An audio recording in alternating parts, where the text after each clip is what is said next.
Redwood Empire's Haystack Needle. These are starting to become a little more prevalent because Redwood Empire is releasing more and more single barrel picks of the Haystack Needle. And for a while, this was basically the only interesting LE I guess is the way that I would put it, that was coming out of Redwood Empire. Now they've been adding all sorts of stuff like the Foggy Burl, etc, etc, etc. There's a bunch of them now, but Haystack Needle is kind of the original, and from everything that I've ever seen online, the one that everybody actually likes. So on this 2 Minute Tuesday, we're going to dig into Redwood Empire's Haystack Needle. This particular one is 118.8 proof. It is a pick, so there is potentially a little difference, but in general, from what I've seen, most of the flavor profiles kind of align, whether it was the more widely released ones or the picks. This particular mash bill is a 4-grain mash bill, 72% corn, 18% rye, 5% wheat, and 5% malted barley.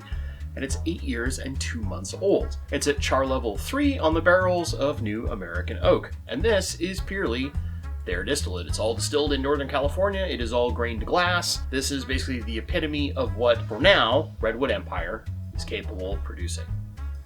Cork. Decent. Color is pretty decent, which we would expect out of an 8-year product, but it's your atypical bourbon color. There's nothing special here. Viscosity-wise, hopefully you can see that as I move it, but there's some decent legs coming out of this, but they are coming down the glass a little fast, so it might not be the oiliest thing out there. See the nose. On the nose, there are two things that kind of jump out to me right away. There is a little bit of a grain-forward youthiness to it. Even though it's 8 years, like some of the craft whiskey just kind of has this, there is also this kind of like almost apple cider thing going on. It's probably more like Mott's apple juice, if you think about that, like your basic boxed apple juice. There's also a little bit of like some spice that's going on there, but it might just be a matter of the barrel char just kind of coming forward. There's also a little hint of what I would kind of call a more like confectioner sugar sweet note in there, kind of like what you very commonly get out of American light whiskeys. So with that being said, you know, a few things going on in here, and I want to see how that all translates over to the palate. Cheers. There is definitely that kind of apple juice forward thing coming in, but I would argue it's almost more of like when you bite into a really good caramel apple. There is this really nice kind of caramely, almost binging toward darker things like more like a butter toffee. There is definitely this kind of combo of those two sweetnesses in there with that apple note, and then there's lots of very like cinnamon and baking spice coming through as you get to the mid palate and the finish. It's not lingering forever, so it's kind of like a middle of the road in that regard. That's that proof. That proof is hanging in there. The age is helping a little bit. There is a little bit of influence from the oak. That barrel spices bringing those kind of baking spices toward the end. The thing I'm not getting was on the nose, that very confectionery sugar kind of thing. That's not there. This is much darker, more brown sugary. You could almost think like pie filling kind of stuff going on. But I would lean this more, again, toward that kind of like caramel apple as opposed to baked down apples. It's a little fresher, it's a little more bright. So let's get into overall score for the Haystack Needle from Redwood Empire. I'm going to give this a 70. I actually think this is fairly solid, but I want to account for the MSRP. The MSRP on these things is about $150 plus your taxes. Some places might have it cheaper, some might be more expensive, but in the end, for its price, I'm going to give this a 70. I actually think this is pretty good, and there have been some past Haystack Needles that have different mash bills, but from my understanding, all of the picks will be the same mash bill. You just might have some slight differences in proof. Again, this is 118.8. You might have stuff that goes higher, it might go lower. I'm not sure about that, but just the assumption that being a single barrel, there will be some variance. I've tried a different Haystack Needle before this that was not any of the picks, and I really liked that one. It was one of those things from Redwood Empire that made me excited about what their potential is. And this is reaffirming that. We had the Redwood Empire 101 not too long ago on the channel, back in 2025. So long ago, I know. That was okay. It was good for a cheap shelf whiskey.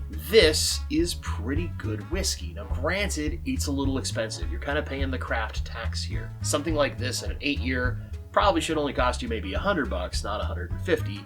However, for what Redwood Empire is doing, I think it's actually pretty good. And there's enough interesting things going on in the profile that are different from a lot of your legacy distillers that it might be worth adding as one of the things to make kind of like a fun pour, whether you're going out to bottle shares or you're having some friends over every once in a while, to have something a little different from a smaller place that's out of California of all places making whiskey. It's still actually pretty good. Would I chase these? No. I think that $150 price tag's a little rough. And if you account for like a state like mine, where you've got 20%, actually slightly more than that, taxes, that 150 quickly balloons very close to $200 for a bottle. And that's pretty tough to stomach.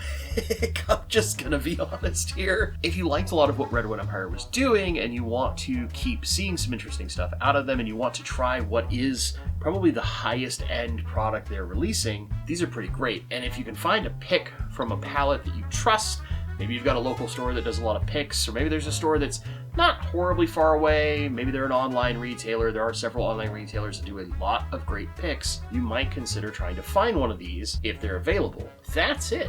That is my 2-Minute Tuesday review of the Redwood Empire Haystack Needle pick. I got this one from a local store near my work, but not necessarily near me. It's like an hour drive away, but in Woodinville, Washington, called Proper and Earnest.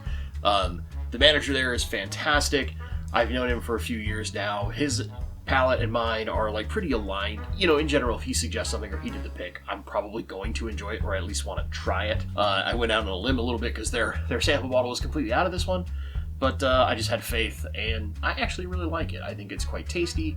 That caramel apple thing is not something that's very common in a lot of whiskeys that I tend to have in my selection of things. So getting something that's a little different is always interesting, and I like supporting a local store when I have an opportunity to do so. I want to hear from you. Have you had any of the Haystack Needles, whether it's this mash bill, some of the previous mash bills that have been done? Maybe you've got a local pick that's been done that you think is phenomenal or you think is absolutely horrible. I want to hear from you in the comments down below. If you enjoyed this video, please, please, please hit that thumbs up, give it a like.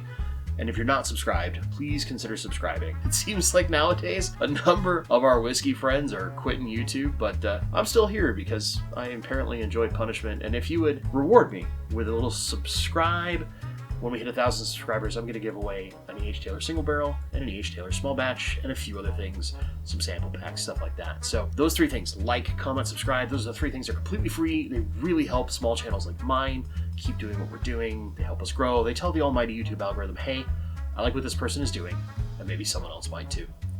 As always, my friends, thank you so much for watching, and stay awesome.